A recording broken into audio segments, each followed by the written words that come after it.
ဆရာလေးကကန်ကောင်းနေတာအရင်တစ်ခေါက်တော့ဒီ KOF event မှာတော့လည်း30 draw နဲ့ဒီဘင်ကိုတန်းခဲ့တယ်အခုလဲဒီမှာကြည့်8 draw ပဲရှိသေးတယ်ဒီမှာ8 draw ပဲရှိသေးတယ်ကွမ်း200ကျော်သွားပြီနော်အဲ့လိုကန်ကောင်းတယ်အဲ့တော့ဒီခေါက်ဖောင်းရင်းနဲ့ပဲတခါတည်းတန်းပေါက်သွားရင်တော့ကောင်းမယ်တော်တော်လေးပြောဖို့ကောင်းတယ်နော်အရင်ခေါက်ကတော့ကလေးတွေနဲ့အတူဖောက်တာဒီခေါက်ကတော့ဒီကလေးတွေရှင်ပိတ်ထားတယ်ပေါ့နော်ရှင်ပိတ်ထားလို့ဒီခေါက်တော့ကိုယ့်ဘောက်ကိုပဲဖောက်လိုက်တယ်နောက်ခေါက်ကျရင်တော့ဖောက်ဖြစ်ရင်လည်းဖောက်ဖြစ်မှာပေါ့ဖောက်ဖြစ်ရင်လည်းကိုယ့်ဘောက်ကိုပဲဖောက်လိုက်တာပေါ့အဲ့တော့ကဲ let's go ဖောက်မယ် okay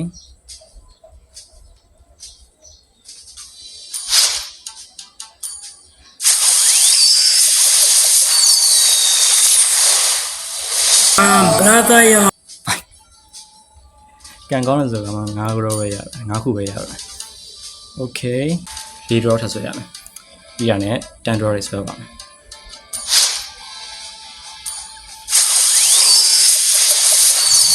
ဒီပေါ့လားဟုတ်emote ဆိုရင်လည်း emote က9ခုရတယ်မစိုးပါဘူးနောက်တစ်ခါ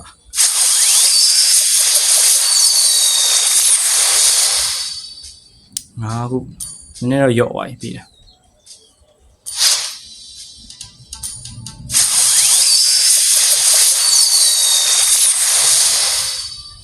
စနစ်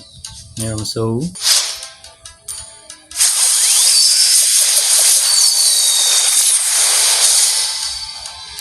okay premium supply သွားပြီနော် premium supply အားလုံးပေါင်းဘယ်နှခုလဲအားလုံးပေါင်း29ဆိုတော့ okay 10 draw ဆိုရရပြီ10 draw မှာတော့ပေါင်းနိုင်ကြီးရှိတယ်ပေါင်းနိုင်ကြီးဘယ်လောက်ရှိလဲသွားပြနော်ဘယ်လောက်ရှိလဲဆိုရင် 0.08% နဲ့ဆိုတော့မပေါက်တာတက်ဆိုင်တော့ပေါက်နိုင်ကြတော့ရှိတာပေါ့နော်โอเคအရင်တစ်ခေါက်ကန်လေးဒီမှာပါမလားဆိုတော့ချက်ဆွဲကြည့်မယ်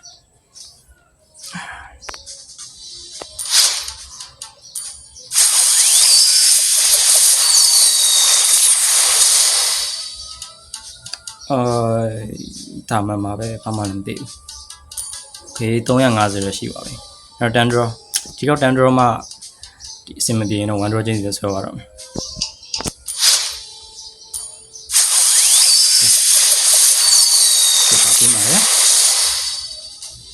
ဘာမှမပေးရဟိဘာမှမပေးရဟောပါ1 draw ချင်းဆွဲမယ်ဆိုတော့ skip လုပ်လိုက်တော့မယ် Say wallahi bro say wallahi okay say wallahi bro say wallahi say wallahi say wallahi say wallahi bro say wallahi say wallahi bro say wallahi okay ပါနောက် phase 2ကြောက်ပြန်တွေ့ကြတာပေါ့ phase 1မှာတော့ဘာမှမရဘူးဆိုတော့ဒါဘယ်လောက် draw လဲဟောဒီမှာ free ticket ရရအောင်မယ်ဆွဲလိုက်အားမေး okay အဲ့တော့ draw အားလုံးမှာ